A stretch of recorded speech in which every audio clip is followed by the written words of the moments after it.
پطرس کے ہاں شفا دہی۔ مقدس متی کی انجیل اس کا 8واں باب 14 تا 17 آیت تک۔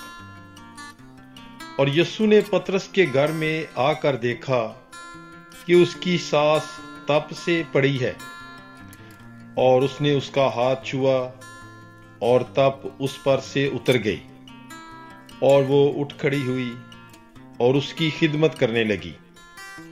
جب شام ہوئی تو بتھیرے اسیب زدوں کو اس کے پاس لائے، اور اس نے بات ہی سے بدروحوں کو نکال دیا، اور سب کو جو بیمار تھے اچھا کیا، تاکہ جو اشعیاء نبی کی معرفت کہا گیا تھا وہ پورا ہو کہ اس نے آپ ہماری کمزوریاں لے لیں اور بیماریاں اٹھا لی۔ پاک کلام کے پڑھے اور سنے جانے پر خداوند کی برکت ہو، خدا کا شکر ہو۔ God bless you. Bible is life.